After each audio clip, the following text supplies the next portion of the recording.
afternoon, everyone, and welcome to another new episode of RVN's still newer-ish television shows, What the Why with Barbara Ann.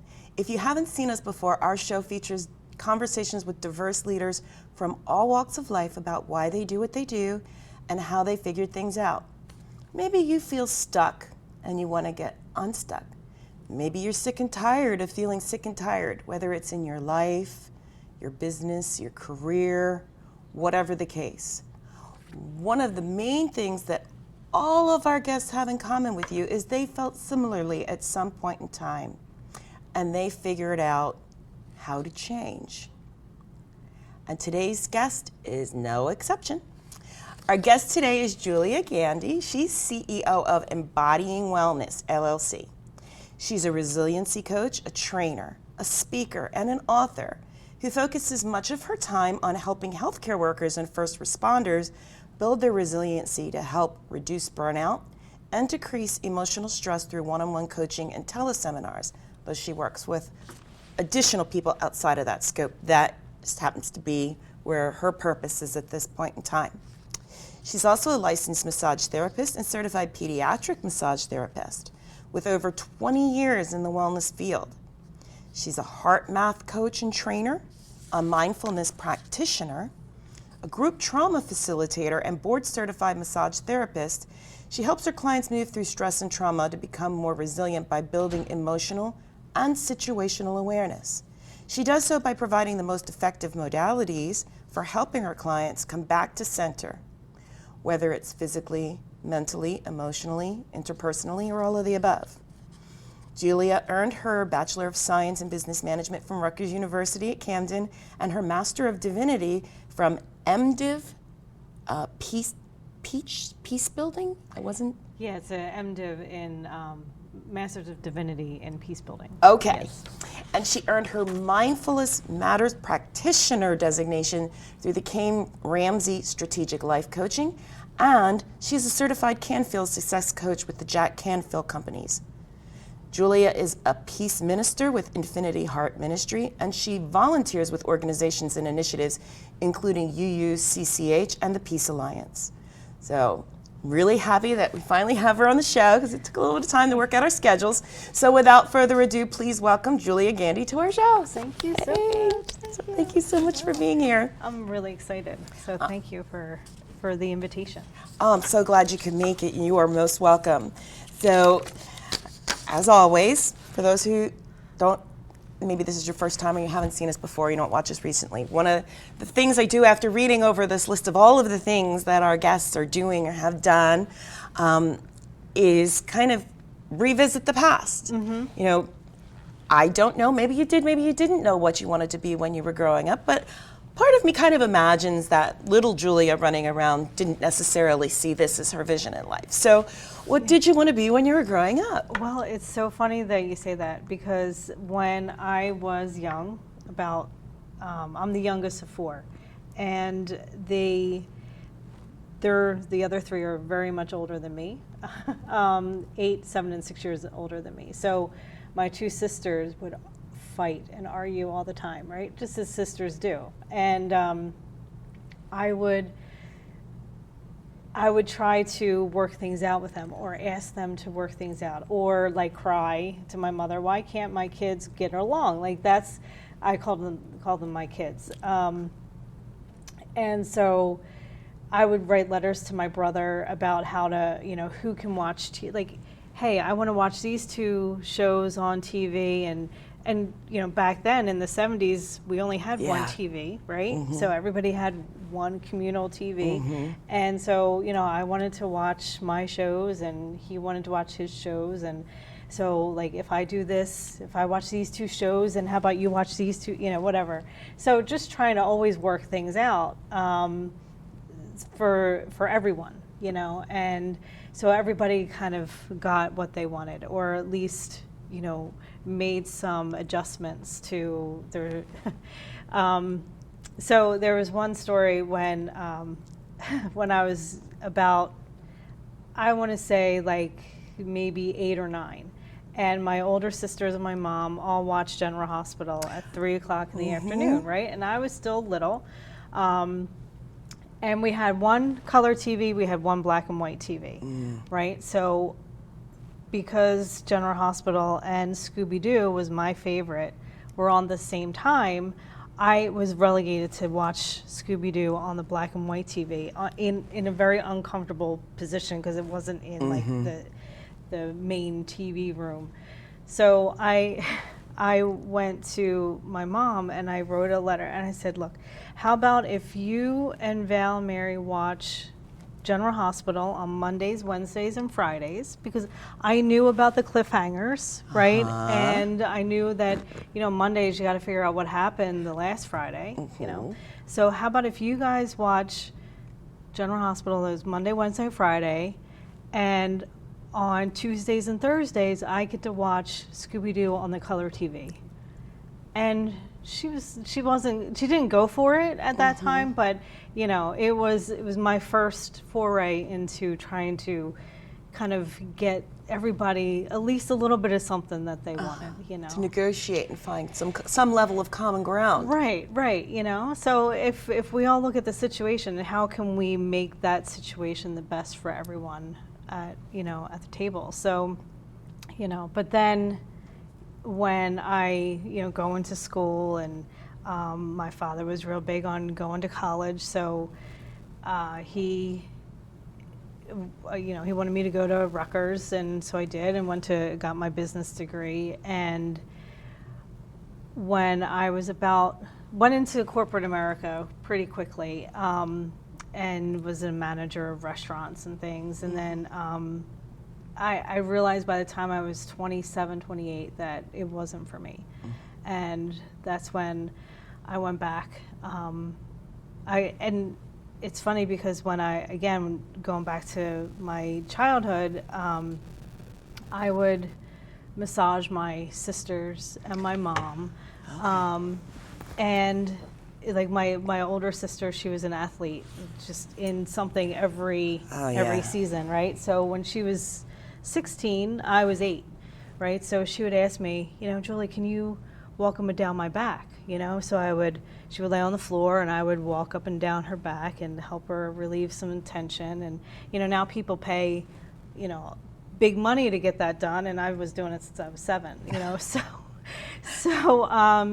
yeah. And then I would massage my mom, and, we're a very close-knit family. And so just always wanting to help them feel better was what I wanted to, And so when I decided to leave corporate America, it was like, I had a lot of life-changing things happen at the same time. So it was like, might as well change everything. And that's when I went back to massage school. Which is interesting because you really did find your calling early on. Yeah. Without even realizing it. Right. Yeah. So to the extent that you're comfortable, leaving corporate America can be a really challenging decision for some. How did you find the courage to say, you know what? I realize I got my Bachelor of Science in Management, but this just isn't for me. I really wanted to move in this other direction, to work with helping people and finding common ground and negotiation and balance. Right, yeah. So, again, life circumstances, I was getting a divorce at a very young age, 27, 28 years old. And I, at that time, had nothing else to lose, right? Okay. So I was fortunate enough that I had working 3 jobs at the same time. Wow. And going to school. I pushed my way through it, and coming up to that decision, it was literally, I want to say, like a download, right? As they say, it's like, do I want to live like this for the rest of my life? Yeah. And the answer was no, absolutely. It was just a clear-cut no. And so I knew then that I needed to make a change, and I trusted that listening to my heart, listening to guidance, whatever it is, that, just moving forward and knowing that all will be taken care of.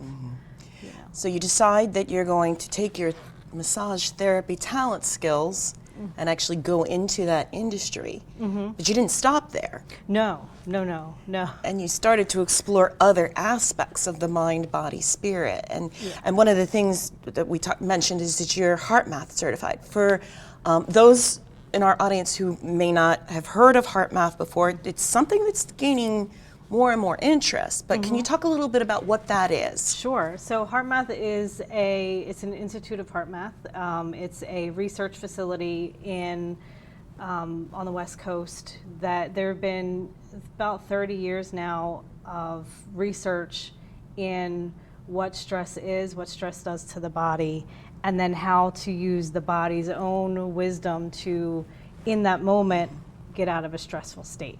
So I've been a coach since 2009, and then I went back and got my in-the-room trainer designation, so I could teach the techniques to large number of people. And so they do a lot of work with many different sectors of society. So whether it's the military and pre and post deployment, they've worked with law enforcement, they worked with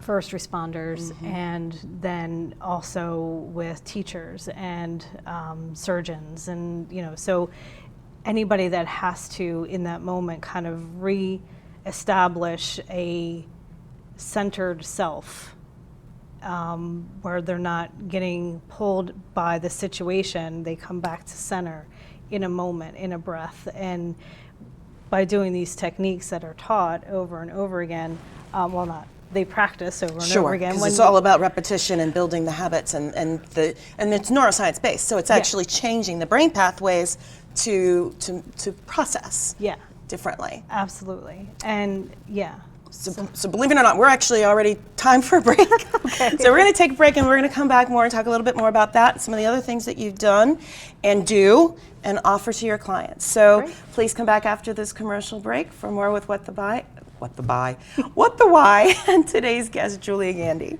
Thank you.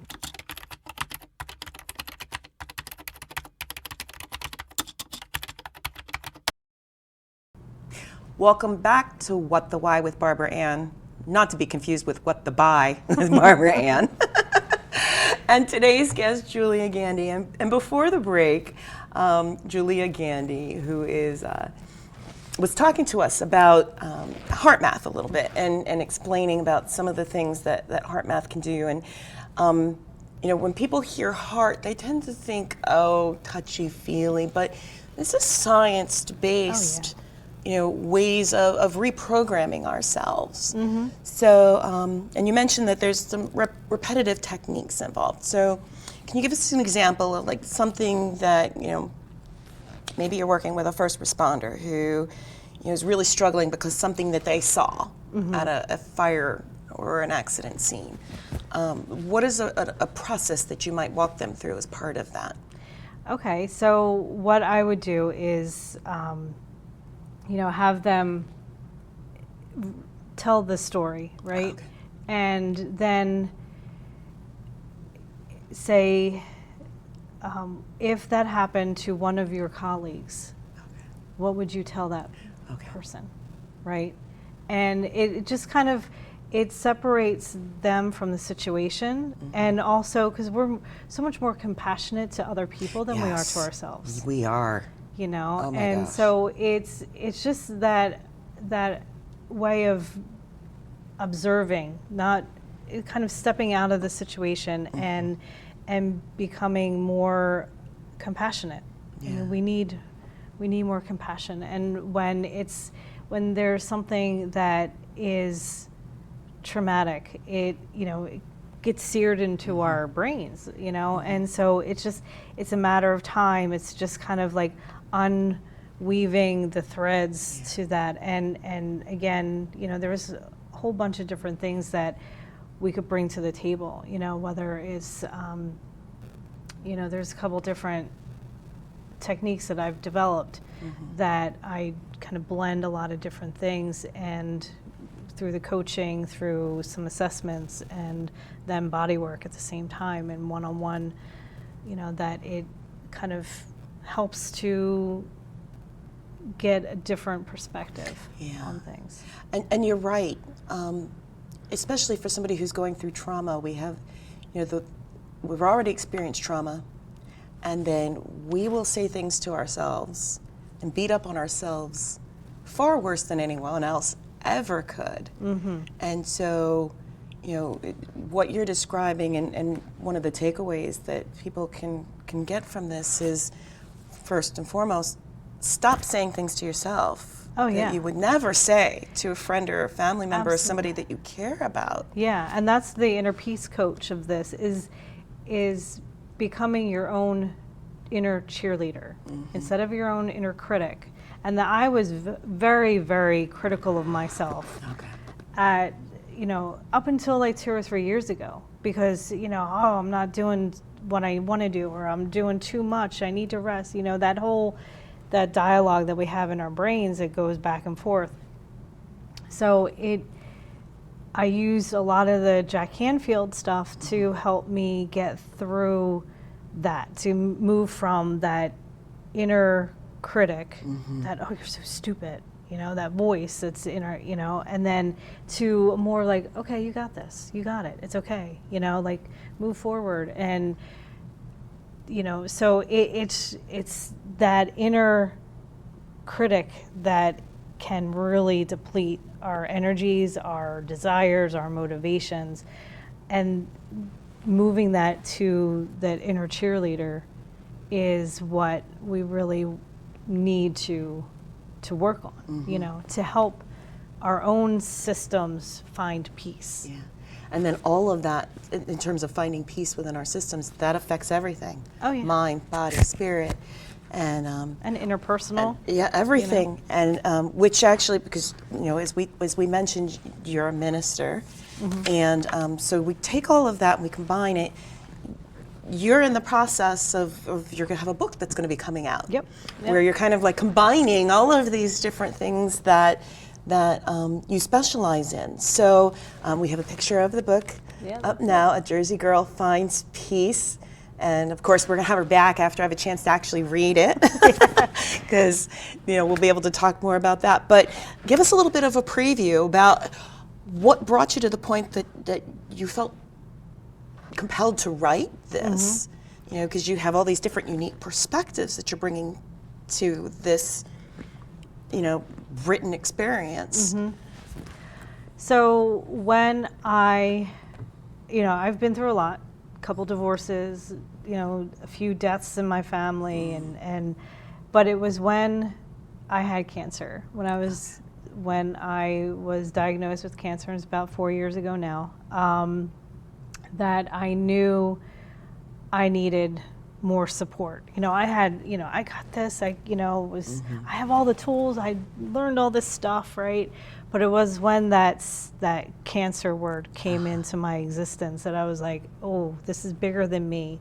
So I really connected with my community and helped my church community, my family. We really, everybody kind of came together on that, right? So everything was fine, cancer-free and all that, but what I knew then was that, I have all these techniques and that I used to get through, and now I have the ability to help other people to get through those kinds of situations.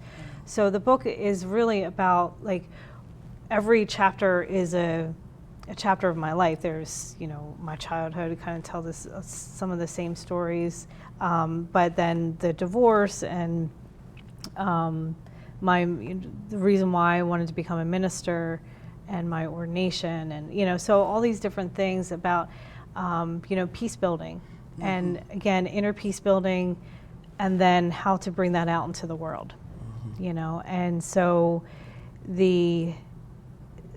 it's kind of tells a lot of stories, but then it's like what I learned from it, because what I've realized is what I help people now is to make peace with their past, so that they can stay in the present without getting pulled those stories, by that, those things that can drain us. And if I'm hearing you correctly, by making peace with their past, they're also using that to help inform how they handle things in the future, which is, a technique I use too. I call it past, present, future.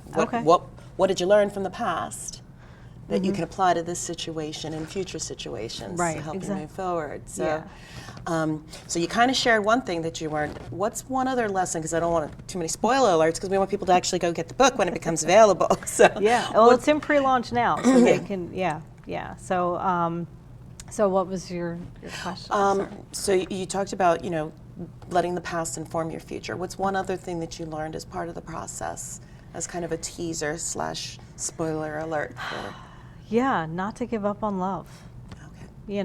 Love is the greatest thing. And so when we have that trust, I call it trust, surrender, and gratitude, So trust, surrender to that trust, and then be grateful. So, Which takes a lot of vulnerability. Absolutely. Yes, it does. Yeah. For someone who's struggling with vulnerability, especially if they've had it,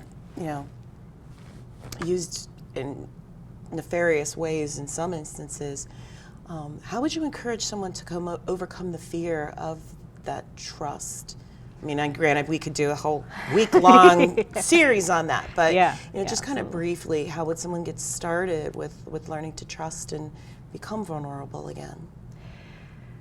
So, what I would say is, what's coming to my head is that everybody's doing the best they can with what they have, right? So, if you've been hurt in a certain situation in the past, everybody in that situation was doing the best they could with the information they had at hand. So even though they hurt you, they may not have meant it, or they were doing the best they could with what they had. So it kind of takes the blame off, or it takes that oh, woe is me, poor me, and it says, it just changes that perspective just a little bit. That it's like, okay, it was just what it is. It was something that happened, and I can let that go, put it down, and move forward. And you might have to put it down a few times. Like, oh, I picked it back up again. I need to put it back down again. So, it's also to be able to laugh at yourself. To find the humor in things, like, oh, there I go again, like when those things start happening, oh, there you go. In a healthy, self-deprecating way, as opposed to a beating up on yourself kind of way. And just to lighten the load a little bit, So that's pretty much. It's just that ability to take a breath and know that you're doing the best you can with what you have at this time.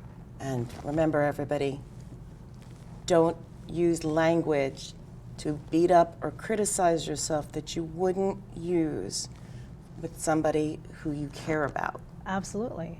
That's when somebody says something like that, and if it's my sister or my husband, I'm like, don't talk to my husband that way, because they're talking to themselves that way, and I don't like it. So don't talk to yourself that way, please. Awesome. Don't talk to my friend that way. Which is perfect note to end on, because we're already at time. But of course, so Julia's book is in pre-launch, and if you could tell our viewers how they can reach you. Okay, it's you can see the book in pre-launch at jerseygirlpeace.com. All right, so jerseygirlpeace.com. And what's the best way to reach out to you otherwise? I mean, I know you're on social media, but Facebook, LinkedIn. Facebook and LinkedIn. Yep, Okay. Julia Gandy or Julia Gandy Torres is the author's name. And also, I have a phone number too that they can call at 609-634-2396. Okay, and then you have a website also. Yep, so absolutely. which she's Embodying Wellness. So that's her company, and she are actively taking on clients. I am. And while you do focus on healthcare workers and first responders, you also work with the broader public that's looking to make these changes in their lives. So, Absolutely. So thank you so much for taking time thank to you. come in and be on the show. And so regarding future episodes, our upcoming lineup of guests includes, but is not limited to, Bonnie Clayton, who is owner of The Web Chick, the tech geek with a creative streak. And of course, I'm gonna get to another guest who I'm also gonna plug. We also have Anita Grace Brown, author and yoga teacher at Groovology. Tom Drucker, CEO of Consultants in Corporate Innovation and a specialist in psychological safety.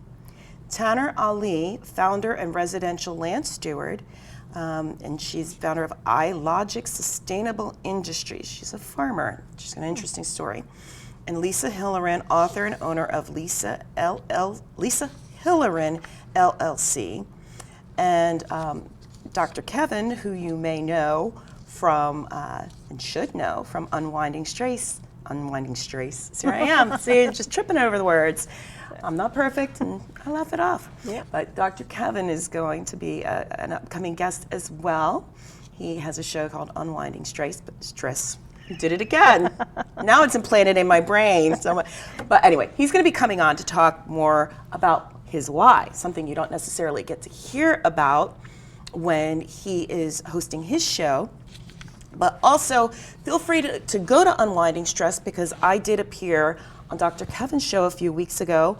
Also, feel free to check out Her Biz's Ellen Herbert, and whose show I was on a couple months ago. And one of our more recent repeat guests, Ian Hanley, has a new show on RVN Network also. I have to make sure I pronounce this right, since I can't even pronounce the word stress right. But Taliesin's Magical Tales. Okay, There you go. I made sure I got that right. All of our guests have amazing things to say, and so please do check them out. As a reminder, What the Why airs on Tuesdays and Thursdays at 1 p.m. Eastern Time, and then on Mondays at 3:30 p.m. Eastern Time, and is also available on demand on rvntelevision.com and Roku, typically within 24 to 48 hours of the the Tuesday afternoon airing, but sometimes even same day. So that's really cool. And please remember, whether you're looking to change something in your life, no matter how big or small, please tune in again for more inspirational and informational conversations with guests such as Julia, who have figured out what their core purpose and their why in life was, and overcome whatever obstacles or fears may have been in their path at different points in the time that they've been on this earth, to find their why and to live it.